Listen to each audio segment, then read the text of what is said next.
So you want to know something crazy? Yeah, what? Dude, I just recorded the craziest podcast, the best podcast I've ever recorded, but didn't hit record. Yeah, you did. Dude, the conversation you and I just had for the past, I don't know, hour, that could have been a podcast. Could have been. Yeah, but like that's what podcasts should really be. It's just people talking about interesting shit that other people want to listen to. It doesn't need to be a freaking lesson about this thing. It doesn't need to be like, oh my God, I got so much value out of it. Like we talked about music, we talked about networking, we talked about like different people that, oh man, we should touch base with them and the reasons why we Right. wouldn't. Like we're like, oh, we don't want to touch base with them. Right. Like that whole conversation could have just been a podcast. Yeah. Like, we do Could have cool been. shit every day. Listen, we do a lot of stuff and we don't really just get to we just don't talk sometimes. Sometimes we're so in coaching mode and Mhm. so in like coaching, teaching, advising.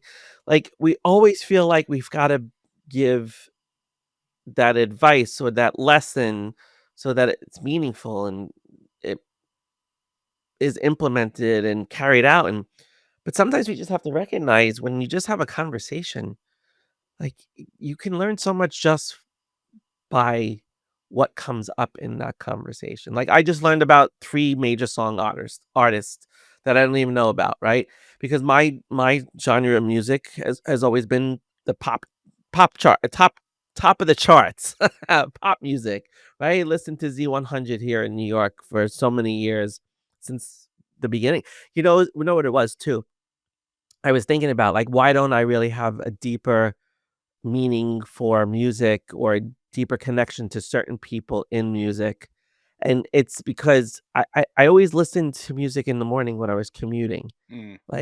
Like for 23 years commuting, I would just listen to what was on the radio. And I had like a playlist of random pop songs that were out and were popular at the time. And I just enjoy listening to. I mean, I love Ed Sheeran. Like my wife and I love Ed Sheeran. We love John Mayer, like, that type of music has always been really fun for us, and, we'll but I never got into some of these, like, really out there different type of music, and it's music is such a beautiful thing, though. I love listening, and like I said to you before, I could listen to any type of music. I mean, I was a musician. I Music can transport you into a moment, into a drive, into a Yeah. embrace your feelings, into a, I wanna change my emotions, I want and it's like, by the way, the music we're talking about is Des Rocks, so shout out to Des Rocks, Desrocs, and then I put him onto Colter Wall. I didn't tell you Yeah. about Charles Wesley Godwin, that's another good one. But, like, we were talking about this Okay. different music that I'm always seeking new music, and I think it just dovetails into everything I do. This is why we become good coaches because, like, I'm always seeking new knowledge, right, and new Mhm. things that make sense to me and could make sense to other people. And, yeah, this music was that was one of those things that was like, "Huh," like, "You haven't heard this?" But I own the music, Tom, like, meaning, like, I'm listening to it Yeah. for a very specific thing, but I've always curated my own music. Like, I was the guy that had the giant book of CDs that when you'd go to a party, for all of you who are listening, CDs are a compact disc that you used to put in a player, and it Yeah. would play music. It was better than a cassette or a radio or a, Mhm. 8-track or a record player, but CDs were pretty good. I had this giant book of CDs that held, like, over 100 CDs, and I was the DJ in my car at a party, anything. Like, Yeah. I loved it because I wanted to make an emotion. Think about all these dinners that we have and lunches that we have. Like, I'm very particular on how I curate them. Like, what's the vibe of the thing? Who's going to be in the room? Where is the fork and the knife? And what kind of things are on the table? And is the music too loud or too quiet? Like, I'm very curated in how Mhm. I want certain things. So, music has been an important part of my life and my business's curation. Right.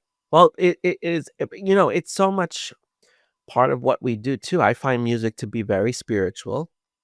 It to me is on another frequency. It's on another level of vibration that connects so deeply to the soul, that connects so deeply to our emotions. And like you said, music, when properly curated, really can change your mood and change how you think about yourself, you think about a situation, you think about like when you're not feeling great, go play your favorite song, right? And go out there. Like, I mean, music got us through COVID. Music has gotten us through many tough times. I used to love going to parties. I did some theater in high school, and we would do musical theater, and one of the kids that he played the piano, and he knew all Billy Joel. So we would go to parties, and this kid would literally sit and this is in high school, like, he would literally sit at the piano, and everybody would start joining in singing with him because he was playing Piano Man and all the hit Billy Joel songs. Like, he could play every single one. His name was Pete Christensen. I don't know if he's out there, but he was ever listening, but he was awesome. He did a lot musically, and it was great. I mean, music is such a beautiful thing. Mine came more from competition, and it was like, I'm about to play this game. It was getting yourself amped up and getting in that like mode, like here we go. And still to this day, like I use it in the gym. Like a motivating thing. Like Yeah, someone said to me once, motion creates emotion. And this is back in like my sales days, and they were like, get up out of your desk and move around. Like you can pick up the phone and move around while you talk because this motion creates emotion, and people can feel that emotion through a phone. That's why a lot of these Zoom meetings suck because people are just stagnant in their desk all day. And I mean, and they yeah, lose the emotion of, yes. So in quarter three, we did, blah, blah, blah, blah, blah." It's like, dude, right. I can't be in this meeting with Yep, this guy anymore. Where if all those people just stood up and walked around, like it would feel different. And that's what music has always been for me. It's this motion. It allows you to get into the movement of whatever you're going to do in your soul, yeah, not just physically. yeah, I mean, listen, athletes do it all the time. I mean, you look at most baseball players, they all have headsets on or they have earbuds in when they're warming up, getting ready for a game. I mean, Andrew gets my son just in the car to tournaments and games. He's got his own music on in his head. He's got his headset on. Like, I can't even talk to him during that because he's getting in his zone. Like, and he's using music as the catalyst for that. That's what I was looking for. It's you're getting in the zone of whatever you do. I wonder how many business owners are not using music to get into the zone. Whatever the zone is they need to get. If they gotta Mm, do deep work, if they gotta get on sales calls, if they gotta, work a late night and do some stuff, I wonder how many are yeah, not. yeah. I'm I bet curious. you a lot. I bet you a lot. Yeah? I bet you a lot. But then I think there's a lot of people too that do a lot of their work with music on in the background. I think there are a lot of people, they're not concentrating. It's just noise in the background. It's just that because music brings comfort to a lot of people, so it reduces the anxiety, it reduces the stress. The same thing like with TV shows. Like, most people will binge watch a TV show that they are seeking comfort because there's comfort in those things, comfort in the familiar. Like, I have literally not lit well, yeah, I have. I've watched The Office, all 9 seasons of The Office at least 10 times in their entirety, because I like to do work with my TV on and The Office playing, so I've seen every episode at least 10 times, 9 seasons worth, because it's a comfort thing for me, and it helps me to stay where I am and not get crazy with things. Like, having that on in the background is very useful and productive. And like, this comes to attention management, right? It's like one of those things that we talk about. Like, it's like, okay, how do you get into your zone of genius? Well, you need a lot of attention, but you don't worry about the distractions. So, like, if I get into my zone, it's because either there's music in the background that's helping me, or there's something on the TV that I'm very comfortable at watching. And think about it, more of the popular shows that people love to watch, they were all binged during the COVID era. Mm. They were all binged because we wanted something that was familiar, that was comfortable, that gave us a sense of normalcy. And that's what music and now streaming systems actually do for people. It's an interesting see, that's the opposite of what I think about it. And this is why it's always good to get different perspectives, but Yeah. the it's almost like a numbness, right?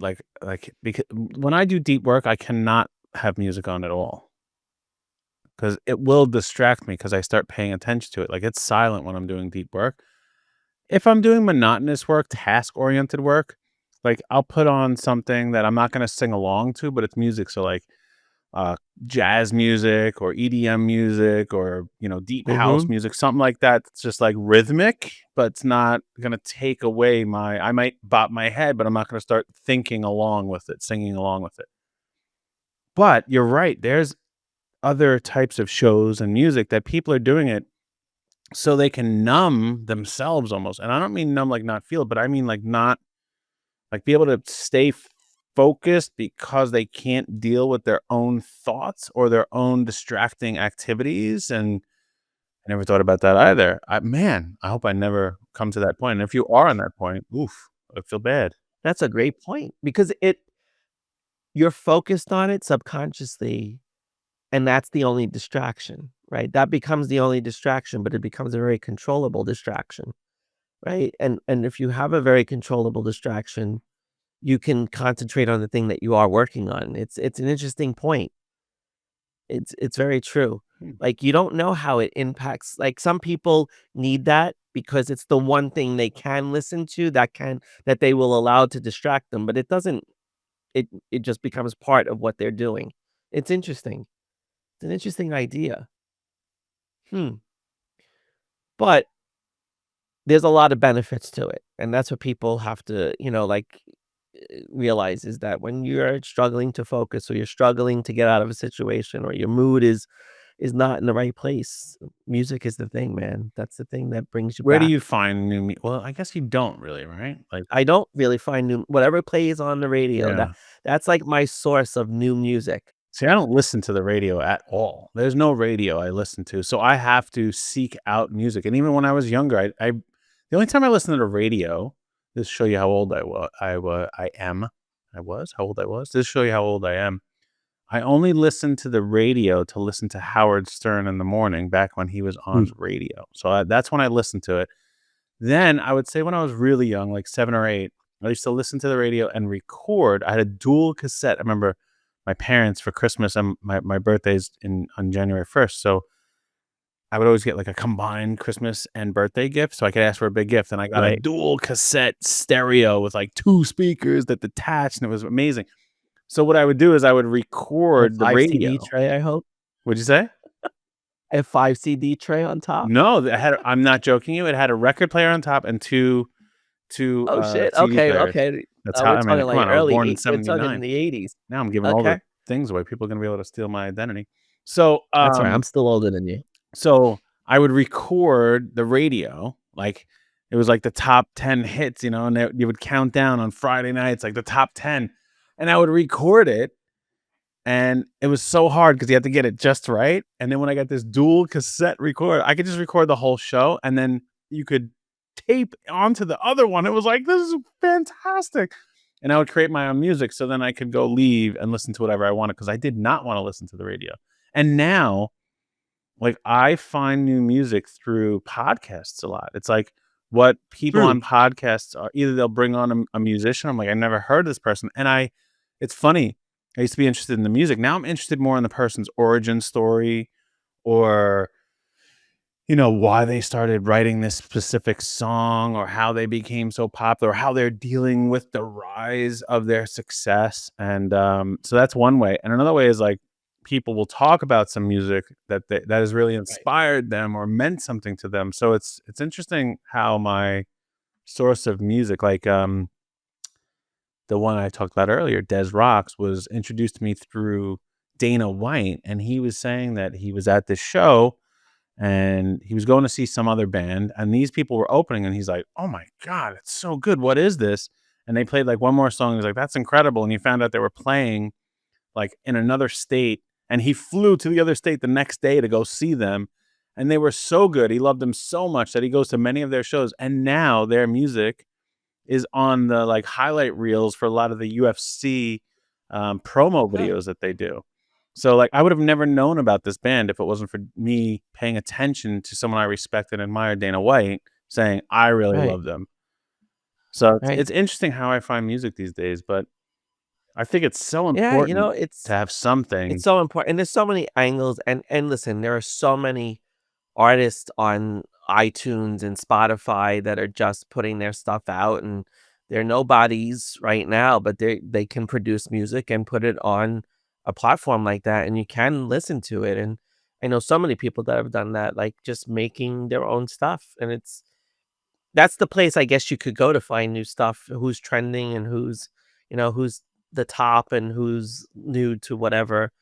But like we were saying before, like, we can't figure out what was that guy's name? The last one we played, the Johnny Cash sounding guy? Oh, Culture Um, Wall. yeah. I mean, like, we can't even describe what type of music it is. Des Rocks can't really describe what type of music it is. It's interesting, like, the different genres, they don't really fit into these traditional genres of music. They're making new genres that we don't have specific labels for. And now there's AI music too. Have you heard, Oh, I haven't heard that. oh my gosh. So there's one, what's his name? Uh, I think it's called Shifty Bent is the guy's name. Shifty Bent is an AI artist. And so far he's done a lot of covers of 50 Cent. Shifty Bent, 50 Cent. So, Oh, geez, okay. but it's like a blues soul rendition of 50 Cent songs. Dude, it hits so hard. I heard that through Joe Rogan, but it's crazy. Like there, so AI is taking all the voices, all Right. the music in the world, and saying, "Here's the best way to do this." And then they're taking the lyrics from a very popular song and creating it. It's really really interesting. But you can. It's funny when you think about that. When you said that, like anybody can become a musician. Do you know who Oliver Anthony is? No. Okay. He had a big, big, big hit during COVID. Rich Men from Richmond. Richmond from Richmond, okay. Yeah, it was a big hit because it was all about whatever. I'm not gonna go into the description of it because I'll probably butcher it. But it was big because it was about like what people were going through in COVID, and not just COVID, but finances in America and the economy and all these different things. And this guy created a whole album in the woods with his iPhone, and it became like a top hit. A top hit. Like anybody can create music, but that's the thing is like anybody can create a business now. Like the barrier of entry to become to create your own revenue, not even a business, but just to generate your own revenue out of thin air by pure will.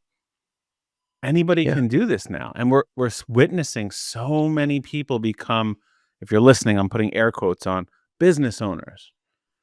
You know, it's right. like they're becoming these business owners, and some of them out of nowhere become successful, and others with a tremendous amount of talent and you know, education and what's the word I'm looking for? Like they have this prestige. What's the word I'm looking for? Pedigree. There we go. Pedigree. They have this great pedigree.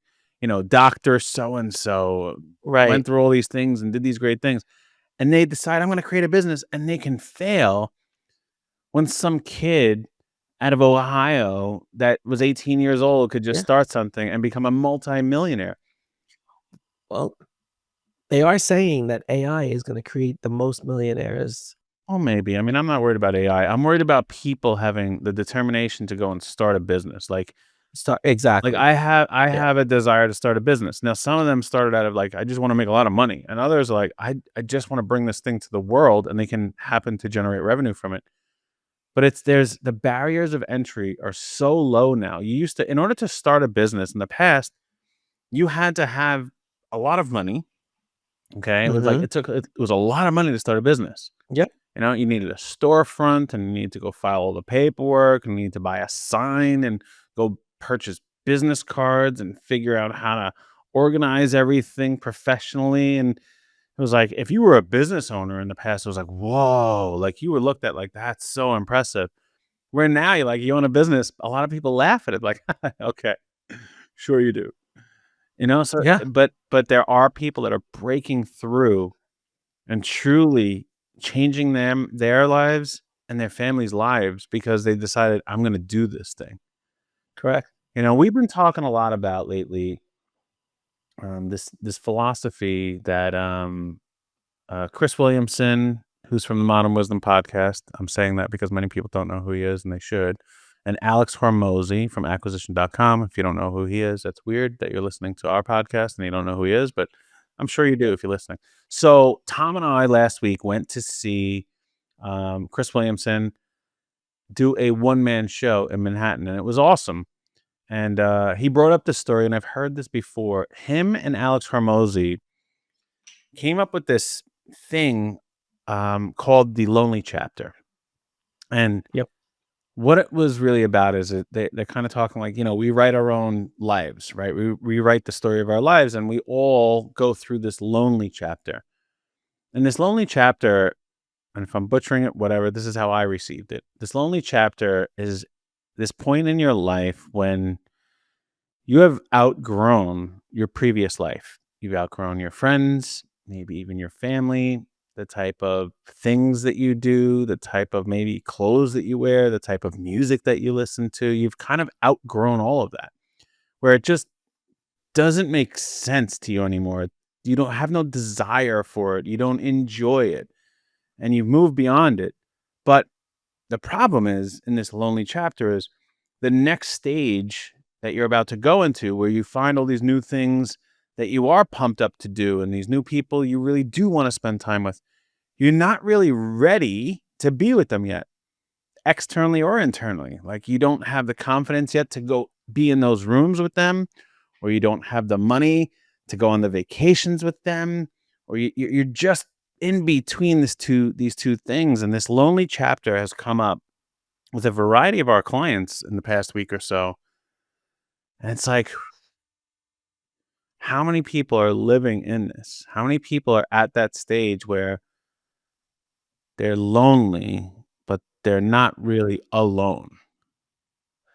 It's interesting as you're talking and describing that, you've also been describing something a lot more too recently to a lot of our clients. That about the liminal moment, right? What's the liminal moment? It's resonating with me that this lonely chapter is that liminal moment. It's that in between. It's that transition period. It's that thing that that change is happening, but you're not just there yet, right? And it's a very lonely place to be. Listen, entrepreneurship is a lonely place. Business ownership is a lonely place because you're evolving at a speed and a rate so much faster than any of your friends that are employees, any of your family that are employees. If they're not business owners, they don't get it. And sometimes even business owners that have been doing this for a long time, they're no longer lonely, they're just alone. Well, that's funny you saying that because I just literally, while you're doing this, I pulled up what's the difference between lonely and alone. It says being alone is a physical state of being by yourself, while lonely is an emotional state of feeling sad or disconnected from others, even when you're not physically alone. You can be alone without feeling lonely by enjoying your own company. Okay, so you can be alone without feeling lonely by enjoying your own company. But you can also feel lonely in a crowded room. Mhm. The key difference is that alone is an objective state where lonely is a subjective state.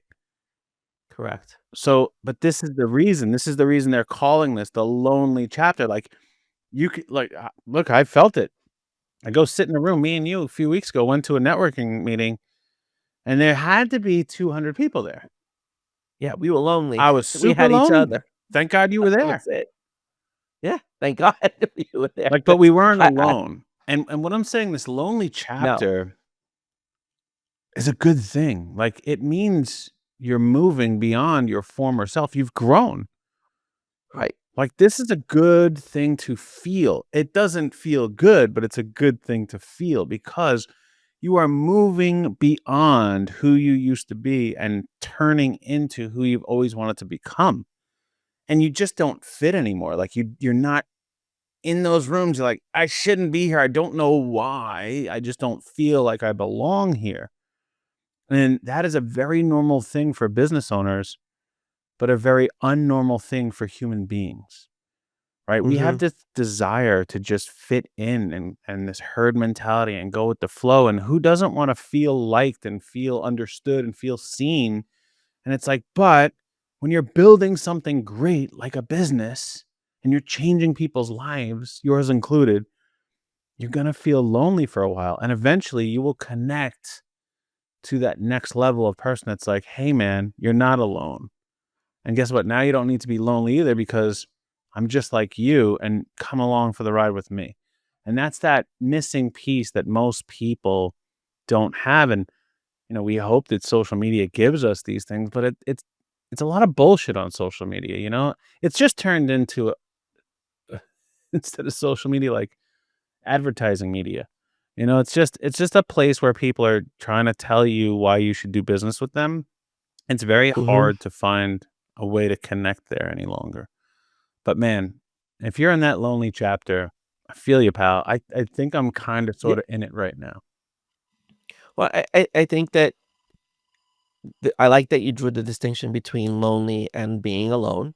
I think it's a very important contrast to draw because I really, from this conversation, I see lonely as the one of the hallmarks that you are actually growing and you are evolving. Whereas alone, you can look at it two ways. You isolated yourself, or you just have surrendered to the fact that you're just going to be in your own world and that you have to still grow. So you still should have those lonely moments, but they're going to be less frequent as you accept the alone state, right? I think when you get to that alone state, which a lot of people do, they get to that point. Like I'm just happy being alone. Like I enjoy my company, I enjoy myself. I that's it. I don't need people to and you brought up something really important that I think is in the psyche of all of us is this herd mentality. And social media has done that even more because it's created so much more of the comparison aspect to things, and that's what makes people feel, even more alone, is that when they haven't succeeded or they haven't or they don't have this perceived success that somebody else has. Right? They want to go along with the crowd, they wanna be like that person, and all the only construct we've really ever learned as young adults and as children is to go along, and follow the program, follow the structure, right? It's such school education is such a contradiction in terms to me, because they don't want kids to follow, but yet they want them to follow a structure. They want kids to be leaders, but they're only creating a world of followers, and I think that's part of this whole lonely construct, is that part of being lonely is being the leader of your world and creating your reality the way that you want it to be and having the ability to do that. And it is completely against the grain of what we are cultured in, starting with early education. I said this on another podcast that we do. Education is the thing that ruins everybody's success in some way, because if you can't escape it or you can't think outside of the traditional realm of education, you can't be successful. You have to understand that this is a push against the grain. You're always swimming upstream when you're an entrepreneur, when you're a business owner, because and you will face all of these upstream battles like loneliness, like exhaustion, things that just are so much against what the natural grain of things is. And you have to restore yourself. And that's why we talk so much about vitality, because all of this emotional stuff is really draining on your emotional and mental vitality that you have. And you have to make the time to restore that energy, to restore that vitality, because it's exhausting riding this roller coaster, especially when you're living in that lonely period, which I think both of us are in. It's an uphill battle. Yeah.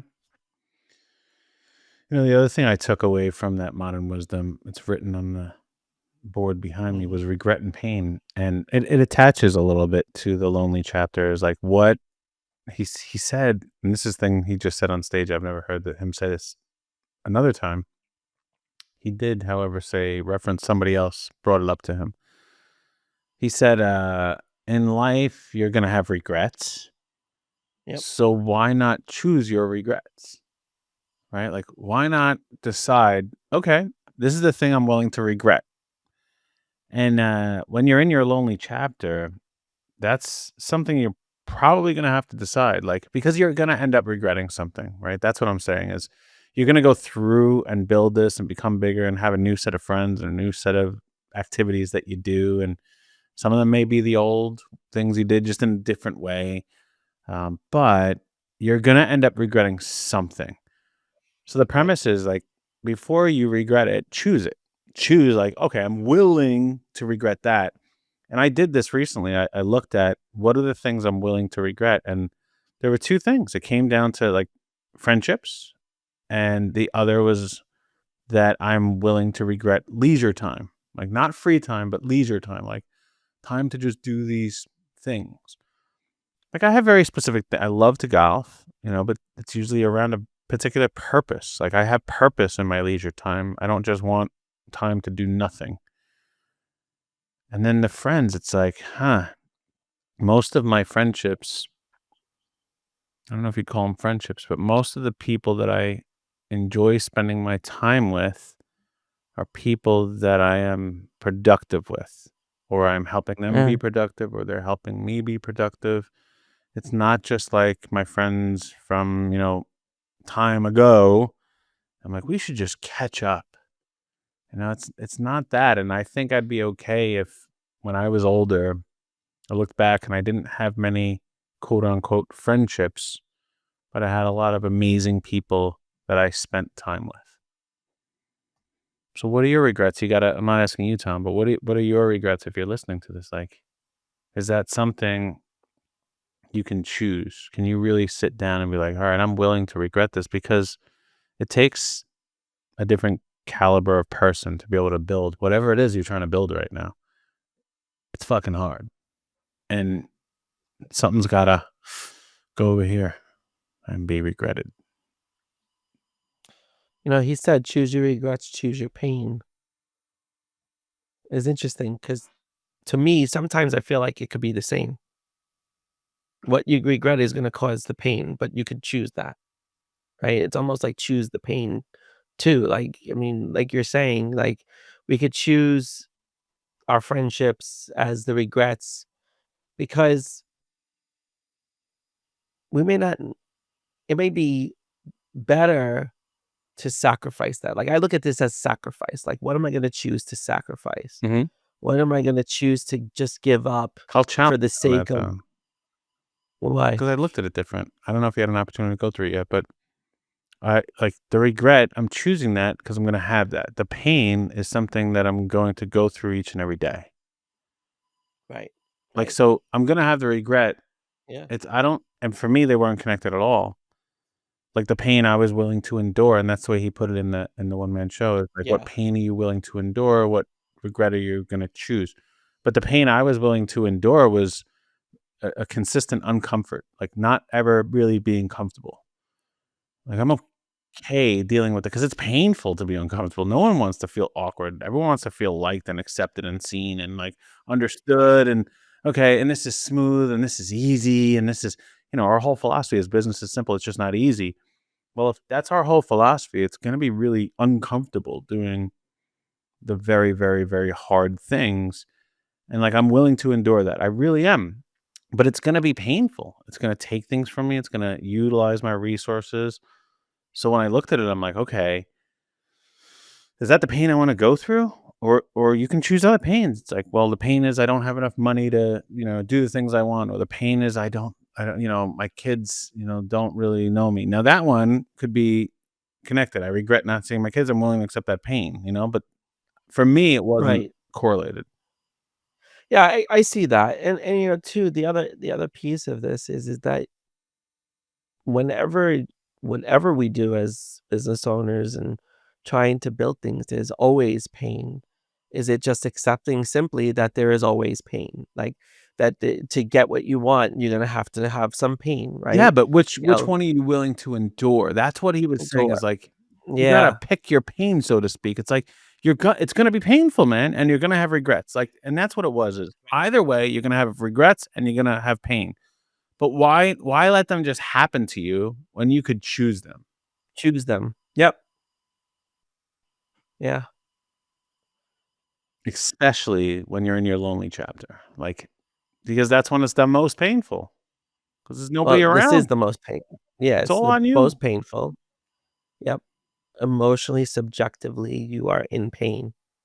There is a pain that and that's part of accepting in this moment that that is the pain of the moment, but I can choose that, or I can go choose the things that are gonna relieve that pain. So, you get to choose that pain, whatever it may be, you know? Pain is weakness leaving the body. That's, Andrew has this T-shirt for the Marines that says it on the back. He did some contest, and it was a shirt that was given. Dude, that's a Pain is great weakness leaving the body. what a great saying. Is that a great saying? Pain is weakness leaving the body. So great.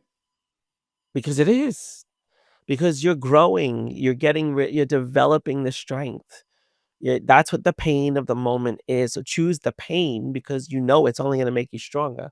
So is it really pain in the long run? It's just the weakness leaving the body. Think about when we work out, when we lift weights, like we go through pain in that moment. We go through pain the next couple of days sometimes while that thing heals, but it doesn't result in a weakness. It results in a strength. It results in the muscle getting stronger, the body getting stronger. And if you're going to be a successful business owner, you're going to have a lot of those painful moments. You're not going to get stronger without the pain because pain is weakness leaving the body. And it's like, so what is the pain that you're going to choose? What is the regret you're going to choose? But in the end, you're choosing those to become stronger. You're choosing those to become better. All right, Tom, that's our podcast. Listen, if you like this, listen next week. It's going to be very similar.